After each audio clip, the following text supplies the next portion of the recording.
오늘 우리 시원한 날씨를 당해서 이렇게 아주 아름다운 이야기를 하고 싶은데 오늘 좀 슬픈 이야기를 좀 하면서 시작하면 좋겠네요. 요즘에 우리나라에 무슨 살인사건이 막 일어나는 것 같아요. 살인사건.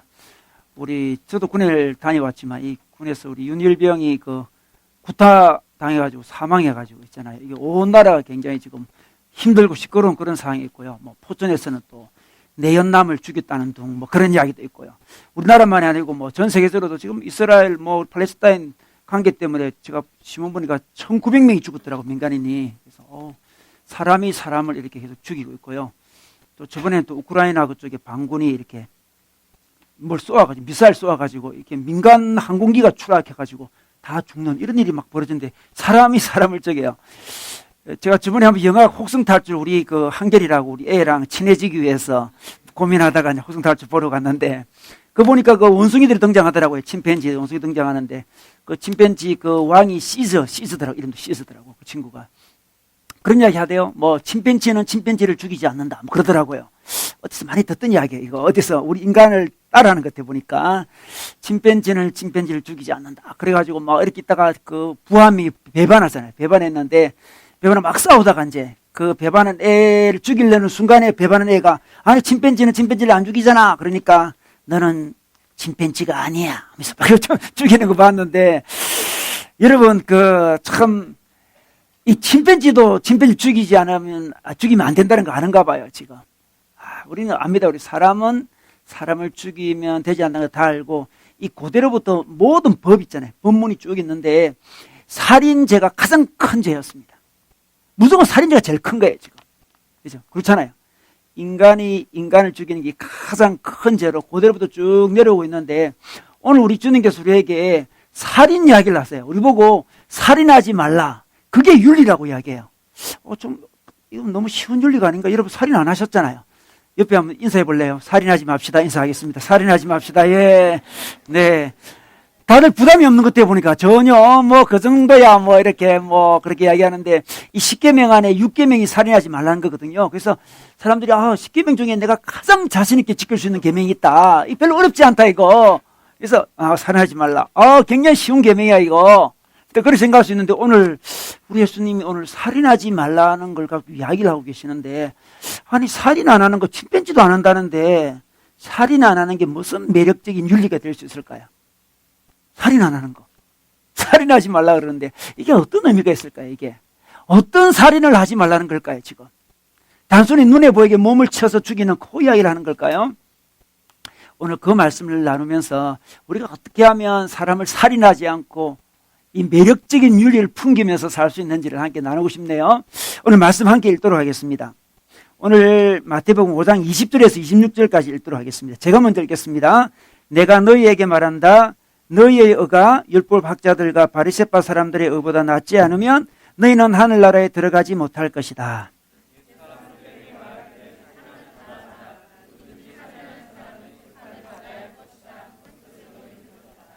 그러나 나는 너희에게 말한다. 자기 형제나 자매에게 성내는 사람은 누구나 심판을 받는다. 자기 형제나 자매에게 얼간이라고 말하는 사람은 누구나 공회에 불려갈 것이요. 또 바보라고 말하는 사람은 지옥 불 속에 던져질 것이다.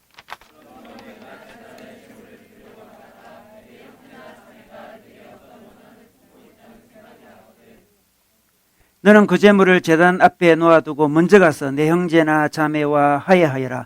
그런 다음에 돌아와서 재물을 드려라.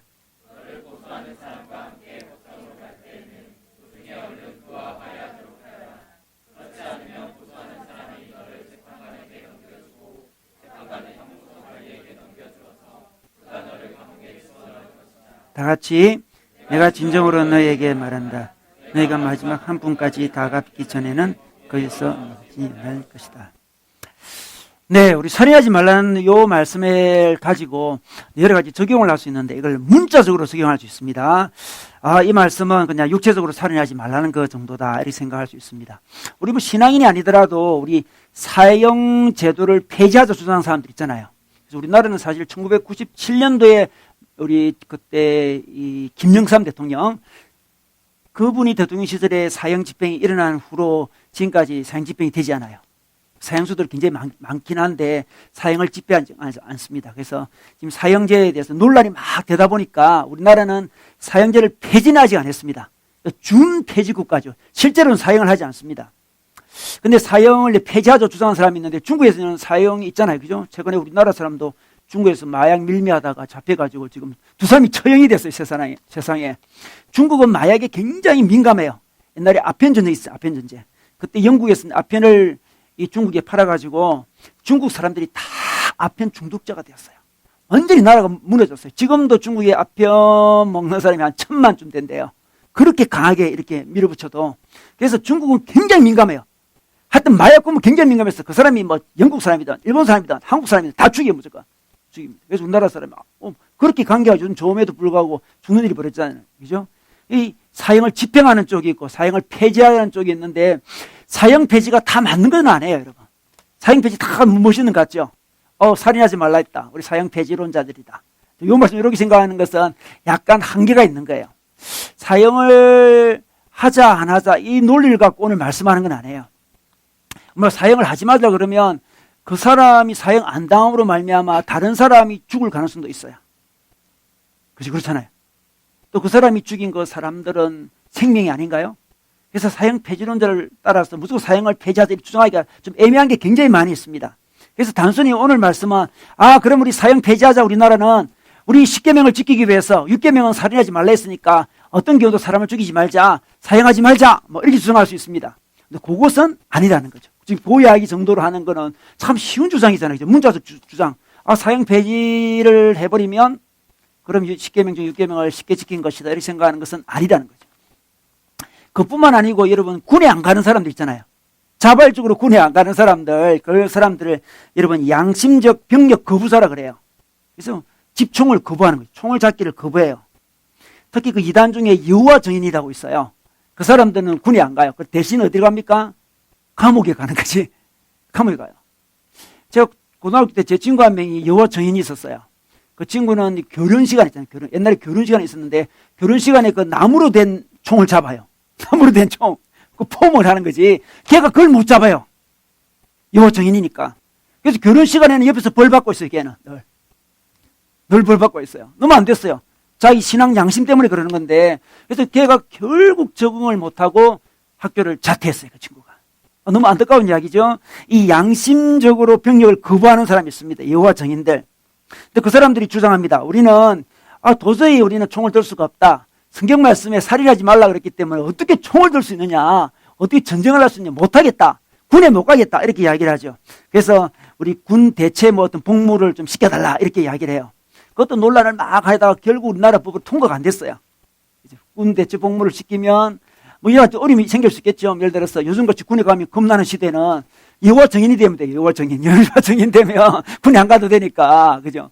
그래서 논란이 굉장히 많아요. 이것도 뭐 그냥 뭐 어떻다 이렇게 하긴 좀 어렵지만 어쨌든 양심적 병력을 거부하는 것이 오늘 10계명의 6계명을 지키는 길은 아니에요. 그런 주장이 있다는 거죠. 우리 기독교 안에도 그런 사람들이 있습니다. 기독교 안에 여러분 이 제세례파라고 영어로 아나베프티스트라 그러는데 이 아나라는 말이 다시 이런 말입니다. 베프티스트는 세례한다는 말이죠. 다시 세례를 주장하는 사람들이에요. 이 사람들이 약간 여호와 증인 비슷한 부분이 좀 있어요. 이 사람들이 이단 절대 아닙니다. 이 사람들이 16세기 이제 종교개혁이 일어났을 때 한 분파였습니다. 아주 강력한 분파였는데 이 분파는 세례 받은 사람들, 뭐 유아세례 받은 사람들, 그 사람들 특히 그 사람들 세례를 인정하지 않았어요. 그래서 다시 세례를 받아야 된다. 이 말이 제세례파예요. 그래서 그 당시 뭐 장로교나 천주교나 다 유아세례를 다 인정했잖아요. 저희 교회도 장로교는 유아세례 인정합니다. 그 유아세례 몇 번 베풀었잖아요. 저희들이. 그죠? 그런데 이 제세례파들이 보기에는 어린애들이 아무 생각 없는 어린애들이 뭐 세례 받는 거 진짜 세례겠냐. 아니다. 그런 애들은 다시 세례를 받아야 된다. 이렇게 주장한 거예요. 그럼 그럴싸하잖아요. 그죠? 요걸 싸워서요. 이건 사실 크게 중요한 게 아니에요. 뭐 이럴 수도 있고 저럴 수도 있는 거고 사실 뭐 다시 세례를 받을 수도 있고 또 뭐 어릴 때 세례를 인정할 수도 있어요. 이게 뭐 신앙이 왔다 갔다 큰일 아닌데 요거까지 굉장히 싸웠어요. 심하게 싸우다가 이제 장로교와 천주교에서 이 재침례교도를 죽여요. 그때 1만 명이 죽습니다. 많이 죽었죠. 1만 명이 죽어요. 너희들이 그렇게 세례를 좋아하냐? 그럼 세례 계속 받아라 해서 물속에 잠겨 죽였어요. 물속에서. 그래서 뭐 그런 일이 벌어졌는데 그때 그 사람들이 굉장히 상처를 많이 받아요. 근데 그 사람들이 많이 죽고 지금 쭉 내려오고 있는데 많이 죽고 지금도 제 셰르파들이 있는데 그 사람들이 여러분 아미시파라고 들어보면 아미시파라고 미국에 많이 있어요. 그 사람들은 현대 문명을 거부합니다. 현대 문명을 따라했다가는 우리 정체성을 잃어버린 데 가지고 전기를 쓰지 않습니다. 영화에 보면 그런 거 있죠. 전기 안 쓰고 마차 다니고 다니는 사람들, 옷도 검은 옷만 입고 다니는 사람 봤죠? 그게 아미시파거든, 아미시파. 그게 이제 제세례파의 일종이에요. 제세례파 일종의 메노나이트파가 있고, 아미시파가 있고, 이런 브루드 호프 공동체 들어봤죠? 영국에 있는. 그 공동체도 마찬가지고, 하여튼 그런 계통의 사람들이 쭉 지금 아직도 내려오는데 아주 소수예요, 소수. 우리나라에도 많이 들어와 있어요, 지금. 많이 들어가 있고요. 이분들이 요즘에 많이 하는 게 비폭력 대화 운동, 그런 거 있잖아요, 여러분. 비폭력 대화 운동. 요분들이 이걸 주도하는 거예요. 이분들이 굉장히 평화주의자들입니다. 평화를 굉장히 강조해요. 하나님은 무력을 써서 하나님 일을 하지 않는 분이다. 그래서 우리는 평화를 주장한다. 해가지고 정말 평화를 주장해요, 그 사람들. 그래서 그 사람들도 군에 가는 것을 거부해요. 뭐 미국에서는 군에 안 가면 되니까, 미국은 그죠? 뭐 자원제니까 안 가면 되지만, 그죠? 그래서 뭐 안 가요, 다들 안 가고 뭐 다 싫어하고 그래요. 자기들끼리 막 살고 있습니다. 이 사람들의 주장은 하나님은 평화의 하나님이라서 무력을 쓰는 것은 하나님은 결코 원치 않는 데에서 늘 비폭력을 주장합니다. 전쟁이라도 전쟁에 안 가겠다고 주장을 해요. 여러분, 이게 맞는 걸까요, 이게? 이게 맞는 걸까요? 이 비폭력 대화법이라든지 이 아나바프티스트들의 어떤 평화운동은 굉장히 지금 영향력이 있어요. 그래서 굉장히 좋은 겁니다. 그 안에 기독교 안에서 정말 좋은 운동을 전개하고 있어요. 그러나 이 부분, 평화를 주장하는 이 부분, 무조건 무력을 사용하면 안 된다는 이 주장은 우리 교회 이제 장로교 쪽이잖아요. 제가 장로교 목사잖아요. 저희랑 생각이 좀 달라요. 만약에 북한이 쳐들어온다면 우리는 싸워야 될까요? 말아야 될까요? 찬민 싸울래요? 도망갈래요? 우리 예비군 싸워야 되겠죠, 우리가. 예비군이에요, 예비군. 우리 북한이 쳐들어온다면 싸워야 될까요? 말아야 될까요? 저희 장로교 입장에서는 싸워야 된다고 주장해요. 그게 한 번이라 싸워. 집에 강도가 들어왔을 때 여러분 막아내야 될까요? 비폭력 운동을 해야 될까요? 집에 강도가 칼 들고 들어왔는데 우리는 비폭력이야, 우리 집은. 비폭력이다니까? 뭐 하는 거야, 비폭력이야. 요렇게 할 수는 없어요. 집에 강도가 들어왔거나 적이 쳐들어오거나 전쟁이 일어나거나 그럴 때는 우리는 무력을 쓰지 않을 수가 없죠. 않을 수가 없어요. 그게 우리 장로교의 어떤 주장이고 저는 그게 성경주의라 생각해요. 이 평화운동자들, 이게 이 제침례교도의 평화운동, 평소에 관계 속에서 평화를 주장하는 이런 것들은 굉장히 좋은데, 요 부분에 좀 저희들은 생각이 달라요. 요 부분. 그러니까 하나님이 살인하지 말라, 군에 안 가는 것 정도, 총 안 드는 정도, 폭력 안 쓰는 정도로만 생각한다면 어쩌면 참 쉬워요. 그 정도로 쉬울 수 있잖아요. 안 가면 돼버리니까. 근데 이 정도가 아닌 것 같아요. 오늘 그 바리새인들은 어떻게 주장했냐 그러면, 오늘 말씀 읽어보면요. 21절에 보면, 옛사람들이 말하기를 살인하지 말아라. 옛사람들이, 이 바리새파 사람들이 말하는 거예요, 지금. 살인하지 말아라, 이렇게 하겠습니다. 누구든지 살인한 사람은 재판을 받아야 할 것이다. 이렇게 주님께서 말씀하고 계세요. 이 바리새파 사람들의 주장은 그냥 육계명에 살인하지 말아라, 그냥 끝나야 되는데, 살인하지 말아라에서 뭘 한 개 더 붙여요. 이 바리새인들은 율법을 한 개씩 더 만들어요. 하위 율법을 계속 만들어요. 만들어가지고 자기들 입맛에 좀 변경을 시킵니다. 그래서 살인하지 말아라 다음에 한 개를 추가합니다. 누구든지 살인한 사람은 재판을 받아야 할 것이다. 왜 이걸 추가하겠습니까? 왜 이걸? 이 사람들은 살인하지 말아라 이것을 자기가 쉽게 만들고 이렇게 했습니다. 자기들이 지키기 쉽게. 재판을 받아야 할 것이다. 이 말은 재판소에 안 가면 된다는 건데, 실제 살인이라면 재판소에 가잖아요. 그죠? 근데 재판소에 갈 만한 실제 살인만 저지르지 않으면 된다. 이게 바리새파의 주장이었습니다. 참 굉장히 쉽잖아요. 살인하지 말아라. 우리 처음 인사할 때 살인하지 맙시다. 우리 부담 없어요. 재판소에 안 가니까 우리는. 실제 살인 안 했으니까. 굉장히 마음 편해요. 바리새파 사람들은 율법을 낮춰버렸습니다. 자기들. 딱 보니까 이게 무슨 말인지 모르겠는데, 이 살인하지 말라는 의미는, 십계명의 의미는, 재판소에만 안 가면 되는구나. 재판소에. 우리 재판소 안 가지. 쉽네. 십계명 중에 제일 쉬운 계명이야. 우리 재판소에 안 가면 돼요. 재판소에. 재판소에 가는 것은 실제 죽여야 가는 거잖아. 그죠? 재판소에 안 갈 정도로만 사람을 죽이지 않으면 되겠구나라고 이게 자기 나름대로 법을 만들었습니다. 그래서 예수님이 그 이야기를 하고 있는 거예요. 너희는 들었다. 이렇게 이야기합니다. 근데 예수님은 또 어떻게 해석을 하는 거예요? 예수님은 22절에 보니까, 그러나 나는 너희에게 말한다. 자기 형제 자매에게 성내는 사람은 누구나 심판을 받는다. 이렇게 이야기하고 있습니다. 이 심판은 위에 있는 재판과 같은 의미예요. 또 하나님의 심판을 또 의미하기도 해요. 우리 예수님의 살인은 너무나 이게 좀 수준이 높아, 지금. 화내면 안 돼요, 여러분. 형제 자매에게 화냈습니까? 살인한 거예요. 무섭죠, 지금. 굉장히 무서운 거예요, 우리 예수님은. 아니, 근데 재판소 안 가면 되잖아요. 법에 조청만 되면 되지. 육계명이 아닌가요? 근데 예수님은 아니다. 바리새파 사람 주장도 아니고 아나베주터 그 사람도 아니고 여호와 증인들 이야기 그냥 사형 폐지론자 그 정도 이야기하는 게 아니다. 너희들 성을 냈느냐? 분노했느냐? 형제자매에게 어떤 사본에는 이게 까닭 없이가 포함되어 있어요. 까닭 없이. 까닭 없이를 양보해가지고 까닭 없이를 넣는다 할지라도 우리 까닭 없이 화낸 적도 많이 있잖아요, 우리가. 그렇잖아요, 까닭 없이. 딴 데 두드려 맞아가 괜히 집에 와서 자기 부인한테 막 그렇게 하는 그런 적도 있잖아요, 그러니까. 그죠? 까닭 없이 화를 냈다 할지라도 화를 내는 자는, 성내는 자는 어떻다? 심판을 받는다고 그래요. 우리 예수님의 지금 살인에 대한 개념이 달라요, 개념이. 훨씬 수준이 있습니다. 훨씬 깊이 있어요. 여러분, 심리학자 중에 프로이드 있잖아요, 프로이드. 프로이드는 이제 옛날에는 이제 행동을 분석할 때 이제 마음에서 어떤 행동이 일어난다 생각했는데, 프로이드부터는 어떻게 했냐, 프로이드는 깊이 연구해보니까 단순히 어떤 마음 정도가 아니고 심층 깊이 무의식세계에서 뭔가 나온다고 생각했어요. 행동을 이렇게 하는 이유는 우리 무의식세계에 뭐가 있다는 것이, 그치? 그걸 밝혀내겠다는 거잖아요. 그죠? 동기는 무의식에 있다는 거예요. 예수님도 지금 비슷한 이야기를 하고 있는 거예요, 지금. 겉으로 드러나는 살인행위, 겉으로 드러나는 어떤 나쁜 행위, 뭐 치고받고 싸우고 하는 행위, 그 이전에 우리 마음속 깊은 곳에 뭔가 있는 거예요. 요것을 처리하자고 주님 말씀하고 있습니다. 요것을. 마음속 깊은 곳에서 우리가 살인하고 있다는 거죠. 하나님 말씀은. 그게 살인이야. 마음 깊은 곳에 뭐가 일어나고 있어요. 여러분, 화를 내고 성을 내는 게 뭘까요? 사람이 누구를 미워하게 되면, 싫어하게 되면 속에 뭐가 있어요, 지금. 뭐가 뭐 있잖아요, 그죠? 무의식세계, 의식세계 뭐가 있어요. 근데 인격이나 뭐 어떤 윤리나 그런 것 때문에 참고 있어요. 아, 내가 말을 내면 안 되지. 욕하면 안 되지. 막 참고 있어요. 참고 있는데 딱 보면 얼굴에 드러나잖아요. 얼굴에 다 드러나요. 그게 바로 살인하는 거예요. 자기 마음 깊은 곳에 지금 분노가 있어요, 지금. 그러다가 그게 이제 삐죽 튀어나오면 말로 튀어나온 거예요. 첫 번째로 튀어나온 게 말로 튀어나오는 거지. 말로 그 사람에게 화를 내요. 멸시하는 말도 하고, 조롱하는 말도 해요. 우리 마음속에 살인이 막 일어나고 있어요, 지금.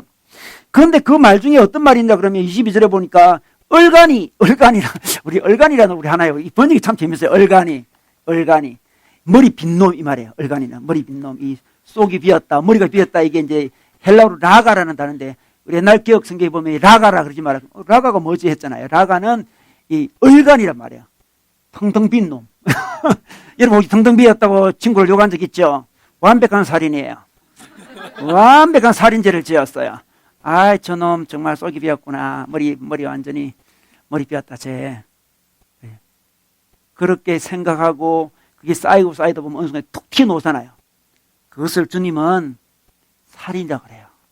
여러분, 기독교인의 윤리가 얼마나 높은지 몰라요. 우리 모두가 살인했어요. 저도 살인 많이 한 것 같아요. 이 말씀 들을 때 속이 비었다.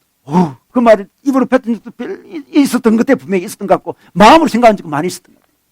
그죠? 얼가나.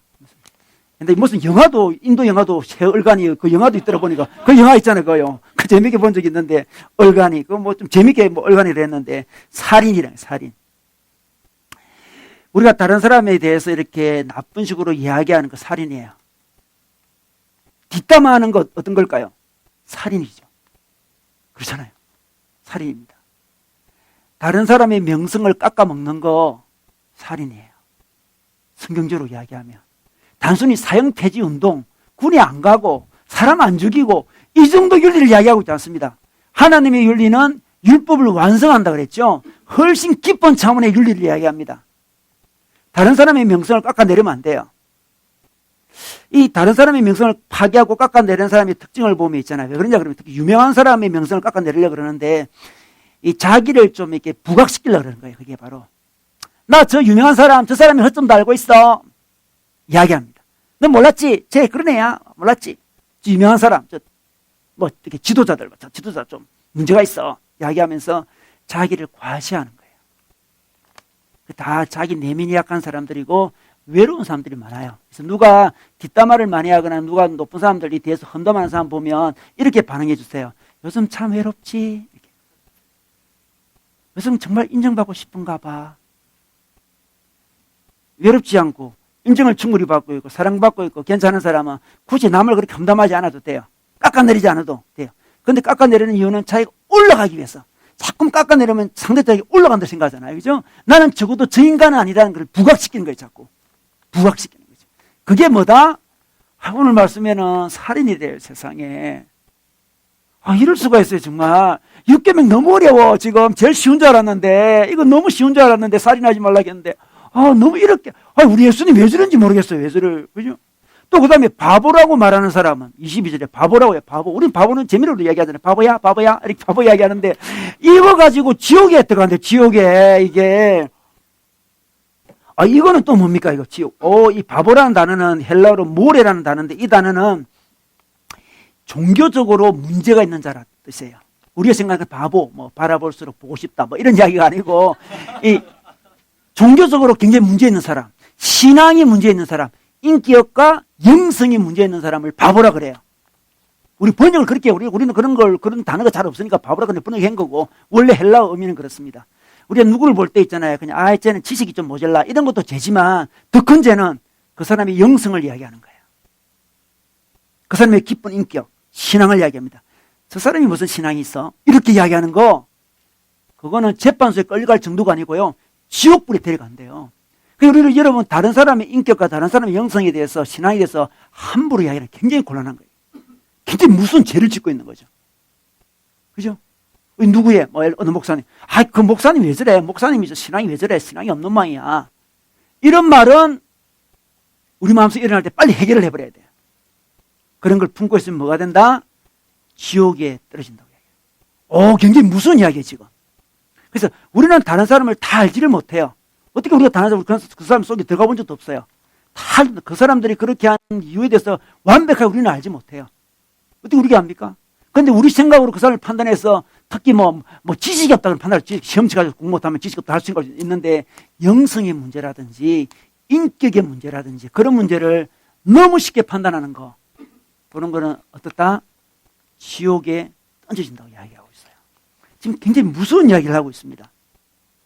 그래서 명예훼손죄 있잖아요. 우리 명예를 훼손한 명예훼손죄 걸리는데 일반 법정에서는 명예훼손죄지만 하늘나라 관점에서 보면 다 살인죄입니다.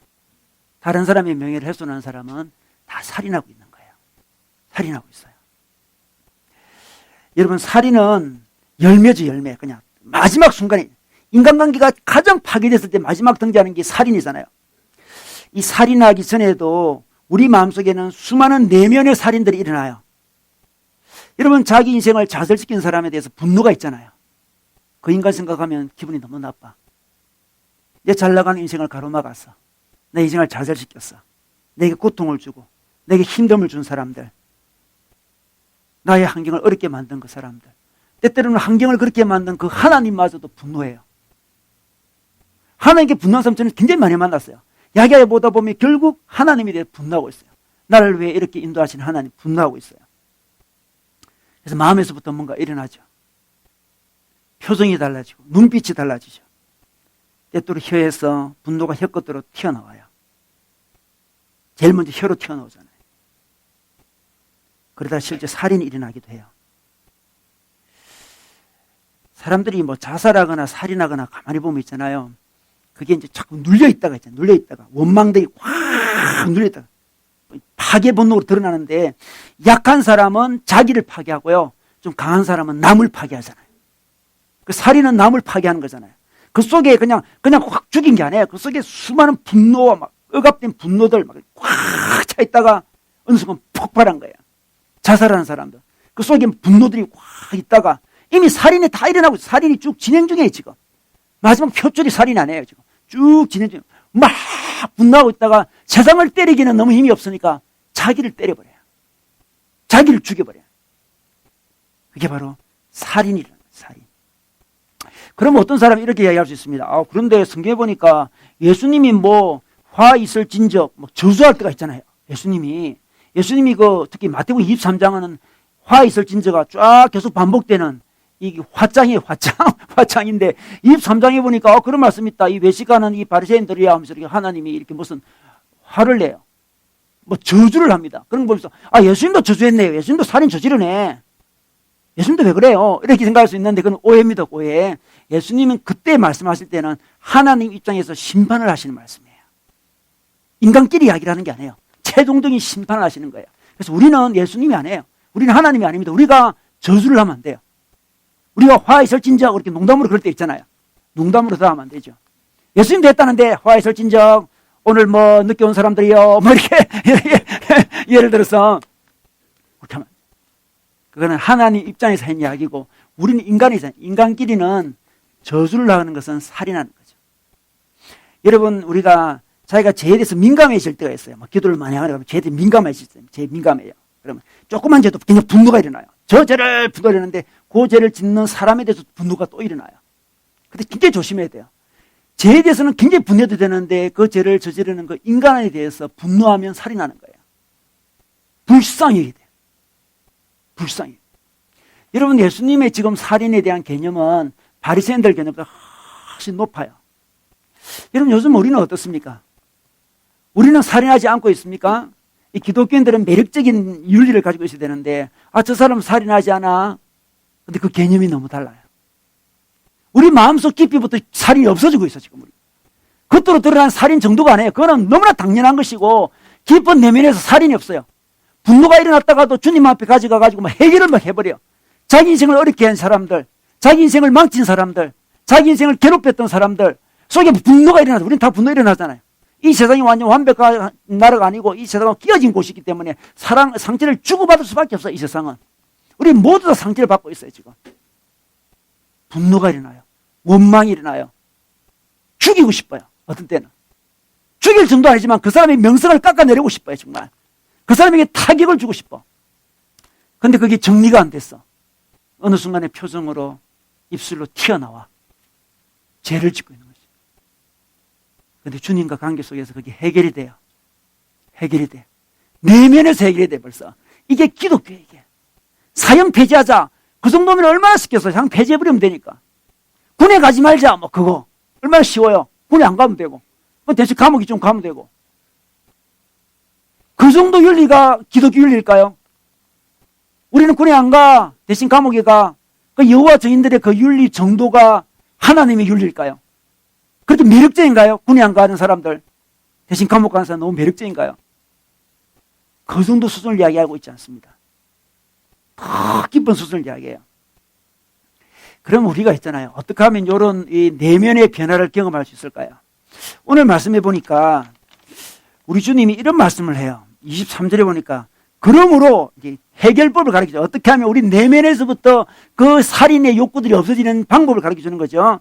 내가 제단에 제물을 드리려 가다가 형제나 자매가 내게 어떤 원한을 품고 있다는 생각이 나거든. 너는 그 제물을 제단 앞에 놓아두고, 제단 앞에 놓아둔다는 것은 제물을 불태워 바쳐야 되는데 조금만 기다리라 양아 좀 기다리라 이거예요. 좀 기다리라 지금 때가 아니야. 더 바쁜 일이 있다. 너는 가만히 있거라. 내버려 두라는 거죠. 먼저 내 형제와 자매와 화해하여라. 적극적인 화해를 해야 됩니다. 우리 주님 우리에게 요구했습니다. 사랑과 적극적인 화해를 해야 돼요. 적극적으로 우리 마음속에 그냥 살인할 마음이 없다. 그 정도로 끝내면 안 돼요. 또 있을지라도 그냥 내숭 넘어가도 안 되고, 우리 마음속에 누구에 대해서 살인하고 싶은 마음, 목자를 죽일 정도는 아니지만 미워하는 마음, 분노하는 마음이 있으면 있네요 하나님 죄송해요 이를 끝나지 말고 이 내버려두면 계속 남으니까 그 사람을 만나서 화해를 해라. 특히 그 사람이 자기하고 원한이 있는 듯하다, 나를 싫어한다, 문제가 있는 듯 화해를 해라. 적극적인 화해를 하면 마음의 변화가 일어나요. 몸이 가야 됩니다. 몸이. 예배로 덮지 마세요. 나 예배 드렸는데 재물을 그냥 들어야죠. 재물 불태우고 끝나면 안 돼요. 바리새인들은 재물 드리고 불태우고 예배 잘 드리고 그런 거 익숙한 사람들, 그 사람들은. 나 예배 드리는데 자기 마음속에 아직 분노가 있고 원한이 있어요. 원한이 있습니다. 내버려두고 예배로 대충 넘어가면 안 돼요. 늘 우리는 우리 마음속에 원한이 있나? 누가 내게 원한이 있나? 내가 누구에게 원한이 있나? 그걸 살펴야 돼요. 예배보다 거의 더 중요해요. 예배 들어가다 그걸 깨달아야 돼요. 예배는 그런 시간에 사실 예배 드리다 보니까 딱 기억이 나. 내가 원한이 있었구나. 이걸 어떻게 하지? 풀어야 돼요. 제가 아미시 공동체 얘기했잖아요. 아미시, 우리 제세르파 중에 아미시 공동체가 잘하는 게 굉장히 많이 있어요. 요즘에 이제 그 제세르파 아미시 공동체를 연구하는 사람도 굉장히 많아질 거예요. 우리나라도 많이 들어와 있고 지금 제가 같이 제가 성교단체 IBF 했던 우리 선배들도 아미시 공동체 목사님들도 여러 분 계세요 지금. 그래서 그런 거예요. 제가 신학교 노선 좀 다르지만 그래요. 그런데 아미시 공동체는 1년에 어떤 기간이 있는데 이 기간은 용수 기간이 있대요. 하회하는 기간. 딱 정해져 있습니다. 이때는 무조건 다 하회를 해야 돼 가서. 근데 이 제도가 많은 사람을 회복시켜준대요. 많은 사람을. 화해를 해라는 거예요. 자기 속에 마음에 있는 그 분노를 내버려 두지 말고 적극적으로 화해를 해라는 거예요. 예배 시간은, 예배로 때우는 시간은, 예배 시간은 내 마음속에 원한이 있는지, 분노가 있는지, 미움이 있는지 그걸 발견하고 실제 몸이 가서 화해를 해라고 오늘 말씀에서 이야기해 주고 있어요. 그런 다음에 돌아와서 제물을 드리라고 이야기하고 있어요. 여러분, 우리 인간은 참 영적인 존재여가지고 우리는 알고 있어요. 누구를 미워하는지 자기도 알고요. 상대방도 알아요. 여러분, 우리가 누구를 미워하면 그 사람이 우리가 미워하는지 모르는 줄 같죠? 알아요. 우리는 영적인 존재로 영이 느낌이 옵니다. 여러분도 그러잖아요. 제가 나를 별로 안 좋아하는구나 느낌 오잖아요. 영은 영을 알아봅니다. 그죠? 딱 알아봐요. 저는 설교 듣는 자세만 보면 딱 저 사람이 은혜 있다, 은혜 없다를 알아봐요. 아, 요즘에 큐티를 안 하는구나. 그런 느낌이 와요. 저 어떤 사람은. 어차피 우리는 영적인 존재예요. 어떤 사람이 자기에게 어떤 걸 느낀다는 것을 우리는 다 알고 있어요. 우리는 모를 리가 없어요. 굉장히 우리는 참 아주 대단한 존재예요. 동물들은 모르지 우리는 다 알고 있어요. 내버려 둔다고 되는 게 아니에요, 그게. 내버려 둔다고 다 알고 있다니까요. 그걸 가지고 적극적으로 화해를 해야 돼요. 그래야 살인을 안 하게 됩니다. 몸으로 살인 안 하자 이 정도가 아니에요. 우리 마음속에 화해의 노력을 계속할 때 자기 속에서 분노가 사라지는 거죠. 자기 속에 시기가 있는데도 불구하고 나 교회에서 봉사하는데 사회에서 봉사하고 나 예배 잘 드리는데 그렇게 한 사람은 오늘 말씀을 이해하지 못한 사람이죠. 이런 마음속에 시기가 있습니까? 죄를 짓고 있는 거예요. 시기가 있나요? 살인하고 있습니다. 이게 너무 놀라운 이야기예요 지금. 너무 무서운 이야기도 해요. 우리 봉사하는 거, 어떤 가난한 자를 도와주는 거, 또 사회에서 어떤 좋은 일 하는 거, 그게 나쁜 거 다 귀한 일이죠. 바리새인들은 그런 걸 가지고 자기 속에 있는 분노를, 시기를 숨겼어요. 숨기지 마세요. 저는 운동하는 사람들 보면 그 마음속에 시기심과 분노가 가득 차 있는 걸 많이 봤어요. 분노가 막 느끼죠. 가난한 자를 돕는데 그 속에 분노가 느끼죠. 부자에 대한 분노가 막 느끼죠. 부자에 대해서 분노하니까 가난한 자를 돕는 거예요. 사랑의 마음이 아니에요. 분노의 마음. 분노의 마음이 이그러져 가지고 그렇게 돕고 있는 거죠. 너무 무서워요. 무서워요. 우리 마음에 하나님이 원하시지 않는 악한 것이 있는 걸 주님이 싫어하십니다. 그래서 주님은 제사보다 순종이 낫다. 그런 말씀 있잖아요. 제사가 중요한 게 아니에요. 순종이 중요해요. 순종은 뭡니까? 자기 마음속에 분노를 내려놓는 거죠. 시기를 내려놓고 다른 사람 명성을 깎아내리는 싶은 거. 뒷담화하고 그런 하는 것들. 그런 것을 내려놓지 않는 상태에서 제사를 드리는 게 무슨 의미가 있나요? 순종이 제사보다 낫다 했습니다. 그런데 있잖아요. 우리 화해하지 않으면 우리 속에 분노를 갖고 있으면 있잖아요. 그것들이 안 날 수 있겠지만 그것이 우리를 망칩니다. 우리 속에 있는 분노, 질투, 복수심 이런 감정도 우리 속에 안 좋은 어떤 호르몬을 분비시키잖아요. 유독 물질이에요. 요즘에 제 차는 어떻게 이게 에어컨만 틀면 이상한 냄새가 확 나더라고. 이게 뭔지 모르겠어요. 좀 가르쳐 주세요. 뭔지 모르겠어요. 탁 틀면 뭐야 이거. 근데 느낌이 있어요. 아주 안 좋은 그게 곰팡이인지 뭔가 그러던데 하여튼 안 좋아요. 틀면 기분 나빠. 에이 안 튼다. 그런데 뭔가 안 좋은 기분이 막 올라오잖아요. 지금 그죠? 틀면. 그런데 우리가 있잖아요. 그런 거는 외부에 그런 것도 좀 이렇게 청결해야 되겠지만 우리 내면에 그런 것들이 굉장히 많이 있어요. 우리가 분노하고 미워하면 우리 속이 벌써 우리 마음 속부터 벌써 망가져요. 성경 말씀에 보면 이 분노를 품 때 어떻게 했습니까? 이게 그 해가 지도록 분을 품지 말라 그런 말씀이 있어요. 에베소 4장 26절의 말씀인데 분노가 있더라도 해가 지도록 우리 분노가 나잖아요. 날 수밖에 없어요. 해가 지도록 분을 품지 말라 그래요. 왜냐하면 해가 지도록 분을 품고 있으면 잠을 자버리면 그 분노가 무의식 세계로 다 들어가 버려요. 아침에서 까먹은 거 같죠? 결국 까먹은 게 아니에요. 무의식 속에 확 들어가 있어요. 그 분노가 무의식 속에 있다가 때가 되면 튀어나오겠죠. 그래서 분노는 어떻게 하나 해가 지기 전에 풀어야 되는 거예요. 이 부부 사이도 싸울 수 있죠. 부부가 싸울 수 있습니다. 넘기면 안 돼, 이게. 나를 넘기는 거 굉장히 안 좋은 거예요. 그래서 영적인 우리 부부들 보면 나를 잘 넘기질 않아요. 그 다음날까지 잘 안 갑니다. 그 다음날 큐티를 또 해야 되니까. 갈 수가 없죠, 이게. 큐티하면 하나님께서 분노를 풀으라 그러니까. 이후에 어땠든 누가 잘못했건 중요한 게 아닌 게 지금. 분을 풀어야 돼요. 저는 목회자니까 주일날 설교를 해야 되잖아요. 이 주일날 설교하기 전에 분노가 있다. 우리 아내랑 싸워가지고 있다 그러면 설교가 안 되잖아요. 이거 힘들어요. 그래서 일주일마다 풀 수밖에 없는 상황이 전개되는 거죠. 이게 전개되는 건 이게 참 좋은 것 같아요. 그래서 싸우는 거 아닙니다. 여러분 또 오해하지 마시고. 어떤 제도 자체가 이렇게 딱 있어요. 그래서 제도 자체가 좀 사람이 싸울 수도 있잖아요. 마음이 아플 수도 있는데 이게 이 주일마다 정신을 차릴 수밖에 없는 구조가 돌아가요. 수요일도 해야 되지. 이게 돌아갈 게 없어요. 이게 매일 큐티를 하는 사람은 매일매일 자기 마음을 새롭게 할 수밖에 없잖아요. 그죠? 참 그런 의미에서 참 은혜예요. 은혜. 우리 마음속에 있는 그 분노들 해결하지 않으면 일단 우리 마음속 안에 이상한 호르몬이 막 분비가 돼요. 우리를 망칩니다. 숨겨놨던 것이 드러나지 않을 것만 같지만 결국 그렇지 않습니다. 드러납니다. 엉뚱한 곳에 드러날 때도 많아요. 이 사람 때문에 힘들어 고생을 하고 있는데 지금 이 사람한테 감히 말도 못하고 더 약한 사람한테 막 드러나는 거죠.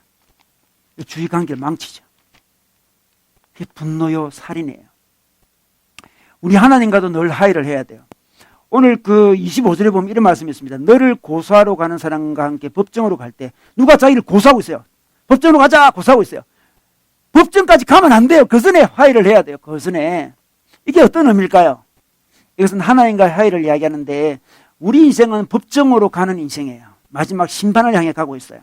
그렇잖아요. 우리 인생은. 우리 인생의 끝에는 법정이 있습니다. 이건 놀라운 이야기죠. 법정이 딱 버티고 있어요. 법정 가기 전에 하나님과 화해를 해야 돼요. 하나님 우리에게 늘 고소합니다. 너 마음속에 요즘 시기하는 마음이 있지? 고소합니다. 고소한다니까요. 늘 하나님. 시기했지? 고소합니다. 몰라요? 안 했어요? 몰라요 하면 법정으로 가는 거예요. 지금 둘이 합의를 해야 돼요. 여러분 그 동사원에서 합의하잖아요. 그렇죠? 합의하잖아요. 법정 가기 전에 합의를 해야 돼요. 우리 하나님은 늘 우리에게 고소합니다. 너 시기하고 있구나. 뒷담화 했지 너. 신호기 목사님 요기했지. 다 알아 내가. 그래서 나는 우리 주님 다 알죠. 우리 마음속에 있는 어떤 뒷담화나 우리 마음속에 있는 어떤 시기나 분노나 미움이나 살인을 우리 주님은 계속 고소합니다. 우리 인생은 법정으로 걸어가는 길이에요. 우리 인생은 지금 두둑두둑 걷고 있지만 어디로 갑니까? 법정으로 가고 있는 거예요. 법정으로 쫙 가고 있어요. 중간중간 주님과 교제가 있는 사람은 주님이 자기를 고소하는 걸 느껴요. 오늘 아침에 큐티로 말씀을 통해서 큐티 친구를 통해서 내게 고소하는구나. 여러분 큐티 친구들 좀 고소 좀 해주세요. 큐티 친구. 너 오늘 큐티 했어? 너 시겠지? 고소하는 거잖아요. 어떻게 알았어? 다 알아. 나도 그래.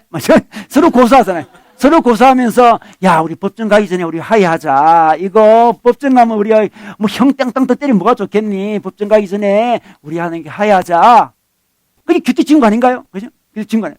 서로 너 고소받을 일 없어? 너? 잘못된 거 없어? 너? 오늘 말씀에 너희 뭐라 그랬어? 고소합니다. 고소를 늘 이렇게 당하는 게 참 좋은 거예요. 한편으로. 그걸 못 느끼는 게 문제예요.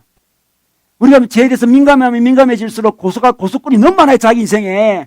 옛날엔 자기 잘못된 게 별로 없다 생각했어요. 법정에만 안 가면 되지 뭐. 내가 실제 사람 죽였습니까? 잘못된 게 뭐 있어요? 이렇게 이야기합니다. 그러나 하나님을 알아가면 갈수록, 자꾸만 하나님을 알아갈수록 자기가 죄인이라는 걸 발견하잖아. 조그만 것들이 다 드러나요. 옛날에는 남의 큰 것들이 막 드러나. 남의 죄들이 막 드러나다. 믿음이 좋아지면 이제 자기 있게 막 드러나잖아요. 드러나요. 하나님이 자꾸 나를 고소하는 것.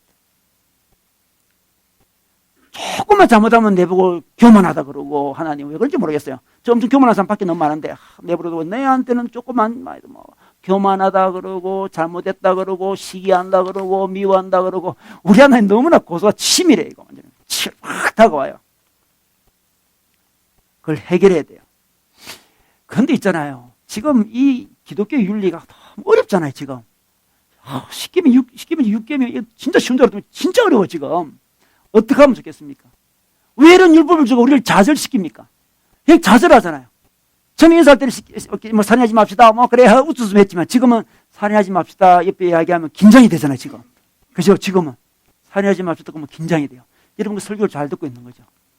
옛날에 쉽게 살인하지 맙시다. 그래 살인 안 해야죠. 하하하 넘어갔는데 지금 살인하지 맙시다는 그 말 들을 때 막 부담이 돼. 너무 살인을 자기가 너무 많이 하고 있어 지금. 확 부담이 와야 돼요. 이것이 율법의 목적이요 기능이에요. 율법은 우리를 좌절시키는 그 도구죠. 율법 우리가 지켜가지고 율법 지켰다 이런 도구가 아니에요. 율법 우리를 좌절시킵니다. 자기가 죄인인 걸 깨닫게 해서요. 내 속에 미움을 보고 분노를 보니까 막 좌절이 돼. 하나님이 요구하시는 살인하지 말라 그게 너무나 높아. 자기가 한계를 봐요. 나 정말 한계 많은 존재구나. 나는 뿌리부터 썩었구나. 내가 원죄가 있구나. 원죄가. 나는 정말 어쩔 수 없는 존재구나. 이 계명 앞에 이 율법 앞에 난 정말 죄인이구나. 요걸 느끼게 하는 거죠. 느끼게 합니다. 딱 느낀 순간 우리는 어디로 가야 됩니까? 예수님께로 가야 됩니다. 그래서 예수님이 필요하구나. 그래서 예수님의 십자가의 죽음이 필요하구나. 예수님의 십자가 보혈이 필요하구나. 그래서 예수님께 가는 거죠. 예수님 제가 살인하지 말라는 주의 음성을 듣고 내 살인 안 하고 싶은데 늘 제가 살인하는 자신을 보고 늘 좌절합니다. 어떻게 하면 좋겠습니까? 내게로 오라 그렇게 이야기합니다. 내가 대신 용서해 주겠다고 얘기해요. 내 힘으로 살인을 안 할 수 없지만 예수님의 은혜가 우리에게 와서 우리의 모든 죄를 용서해 준대요. 우리 하나님이 고소할 때마다 너 시기했지 고소할 때마다 시기 안 했어 이게 아니고 예 시기했어요 죄송해요. 그런데 우리 예수님의 보혈의 은혜가 그걸 씻어줬어요. 이렇게 나와야 돼요. 이게 기독교 윤리예요. 우리 힘으로 이걸 지키자는 게 아니에요. 그래서 우리는 늘 예수님의 은혜를 바랄 수밖에 없죠. 늘 죄인이니까 늘 살인하고 있으니까 늘 예수님을 생각해요. 자기가 죄인인지 모르는 사람은 주님을 그렇게 바랄 일이 별로 없죠. 뭐 주님을 부를 일도 별로 없어요. 뭐 자기 뭐 잘 살아가고 있으니까. 자기가 죄인인 걸 깨달으면 깨달아서 자꾸만 주님을 바라게 돼요. 주님의 보혈이 또 필요한데, 주님의 십자가의 은혜가 또 필요한데, 또 필요한데, 늘 바래요. 주님 제가 죄인입니다. 늘 바래요. 사람들은 자기가 다 피해자라고 생각하는데 가만히 보면 있잖아요. 사람들은 가해자면서 피해자고 가해자일 때도 굉장히 많아요. 전부 다 사람들 이야기 들으면 자기 다 피해자래요. 뭐 자기가 가해를 했다고 죄를 찾아온 사람 거의 없었어요. 목사님 제가 너무 가해를 했어요. 정말 다 상처받았다고 온갖 상처를 다 이야기해요. 그런데 가만히 보면 우리가 얼마나 많이 사람을 가해했는지 몰라요. 가까운 사람들 깨어나면 알 수 있습니다. 이런 부모님 얼마나 힘들게 만들었나요? 그렇잖아요. 부모님만 힘들겠죠 여러분. 힘들게 하는 사람은 기도를 좀 해보세요. 힘들게 해서 우리 인간인지라 우리는 부모님 마음 여러분 부모님이 되기 전에 부모님 마음 알 수도 없어요 여러분. 일단은 그게 뭔지도 몰라요. 그 부모님 마음 굉장히 어렵게 힘들게 해놓고서 자기는 몰라요. 자기는 피해자라고 늘 생각하고 있는 거죠 자기는. 그 나이가 들고 이제 기도를 하고 깨어나다 보면 자기가 엄마 아빠 마음을 얼마나 힘들게 했는지 알게 되는 거죠. 가해자입니다. 가해자. 가족들의 마음도 힘들게 한 적도 많고 형제 자매들 교회에서 힘들게 한 적도 많아요. 상주도 많이 있습니다. 또 부모님도 자녀에게 상 주는 사람도 많이 있죠. 그런 사람도 제가 많이 봤어요. 자식 무조건 공부 잘하는 애를 만들기 위해서 밀어붙인 부모들 많잖아요. 한국에. 그죠? 막 밀어붙여요. 애 공부 안 하겠다는 애, 공부에 은사도 없는 애를 밀어붙이면 어떻게 되겠습니까? 상처받잖아요. 그래서 뭐 명문대 가더라도 걔는 상처받아가지고 그다음부터 하는 말 부모 말도 입으로 더 안 들어요. 걔들은. 원수를 갖겠다 해가지고 이제 안 듣는 거죠 지금. 우리 주위에는 온통 우리가 가해자가 느끼지는 상태들이 굉장히 많이 있어요. 예배 중에 이런 생각이 떠오르죠. 내게 원한을 가진 자가 있을 수 있겠다. 예배 들어오면. 그게 떠올라. 그게 바로 예배예요. 예배를 모든 걸 다 그런 게 아니고요. 내가 그때 상처를 줬구나. 내가 가해했구나. 하나님, 이걸 행동으로 풀고, 또 우리 하나님 나를 고상하게 하는 게 풀어야 되는데 어떻게 풀겠습니까? 제가 행동으로 가서 풀고, 예수님이 또 은혜가 필요합니다. 은혜를 주십시오. 은혜를 주십시오. 그러면 그 은혜가 와요. 그 은혜가 와가지고 우리를 풀어줘요. 그래, 내가 잘못했는데 그 죄의 대가를 내가 대신 짊어지겠다. 주님 말씀해 줄 때 우리는 그 자유를 느껴요. 내가 그렇게 죄진자지만 내가 죄책감에 매이지 않는 이유는 주님이 대신 십자가에 죽으셨기 때문에 해방이 일어납니다. 그러면서 마음속에 분노와 그 미움이 조금씩 사라져가요. 그죠? 내면에서 변화가 일어납니다. 돌을 닦는다고 내면이 변화되는 게 아니에요. 돌을 닦으면 변화되면 얼마나 좋겠어요. 돌을 닦아도 변화되지 않는 우리 내면이 주님의 사랑의 은혜를 받으니까, 주님을 만나니까 막 내면의 변화가 일어나요. 그래서 막 미웠던 사람들이 불쌍해져요. 아, 좀 불쌍하다. 나도 불쌍하고 다 인생이 불쌍하구나. 그런 생각이 들어요. 예수님의 사랑이 막 느껴지면 사랑하고 싶은 마음이 막 들어요. 마음의 변화가 일어나요. 그런 사람이 사람을 살인하겠습니까? 살인할 수가 없죠. 이 사람은 굉장히 매력적인 사람이 돼요. 느낌이 옵니다. 저 사람은 몸으로 살인 안 할 정도가 아니고 마음으로부터 살인 안 하는구나. 저 사람이 풍기는 그 이미지, 느낌, 사랑의 그 느낌이잖아요. 사람마다 느낌이라는 게 있잖아요. 느낌. 사람들은 다 알아요. 저 사람이 풍기는 느낌. 아, 저 사람. 느낌이 있어요. 참 사랑을 풍기는구나. 은혜를 풍기는구나. 느낌이 막 와요. 그 느낌은 자기가 만들어낸 게 아니라 주님과 교제를 하다 보니까 주님의 느낌이, 주님의 은혜가 자기 마음속에 와서 딱 거하죠. 그러다 보니 사람에게 표현이 됩니다. 그래서 살인하지 말라. 겉으로 살인하는 그 정도가 아니에요. 말로도 살인하지 않고 마음으로도 살인하지 않아요. 다 상처 주고 받는 이 시대에 우리 기독교인은 하나님의 사랑으로 품는 자가 되어야 돼요. 여러분, 오늘 26절 마지막에 이런 말씀이 있어요. 너희가 마지막 한 푼까지 다 갖기 전에는 거기에서 나오지 못할 것이라. 감옥에서 나오지 못한다 했습니다. 우리 재진과 한 푼, 한 100원, 50원, 10원, 한 푼. 다 갚아야 돼요. 우리 힘으로 갚을 수가 절대 없죠. 그만큼 하나님의 은혜가 필요해요. 우리가 한 푼까지 다 갚을 정도로 하나님의 은혜를 바라야 돼요. 하나님, 제게 오십시오. 제가 사람 미워하고 분노하고 살인하니까 내 마음도 너무 힘들고 세상도 다 망가집니다. 지금 누구 살인하는 그런 것은 다 그때 드러나는 빙산 일각이잖아요. 그죠? 그 밑에는 수많은 살인이 일어나고 있어요. 심리적인 살인, 정신적인 살인, 인격의 살인, 말의 살인, 막 온통 살인 사건이에요. 그죠? 오늘도 우리가 얼마나 살인을 했는지도 몰라요, 지금. 오늘도 얼마나 살인할지도 몰라요, 또 우리가. 삐쭉 드러난 그 살인 사건. 너무나 빙산의 일각이 우리는 이렇게 살인하고 있는데 하나님 한 푼이라도 갚지 않으면 안 된다고 했는데 하나님 내 마음속에 이런 그 살인을 주님 앞에 다 가져갑니다. 주님 나의 마음을 변화시켜 주십시오. 제 마음에 하늘나라가 오게 해주십시오. 제가 하늘나라 들어가게 해주십시오. 하늘나라는 죽어서 가는 정도가 아니고 이 땅에서도 경험하는 나라인데 내 마음속에 그런 분노가 다 사라지면서 하늘나라가 내 마음속에 오게 하여 주시옵소서. 이렇게 나아가야 돼요. 여러분, 우리는 매력적인 사람이 돼야 돼요. 윤리적으로 굉장히 매력적인 사람이 됩니다. 사람이 돼야 돼요.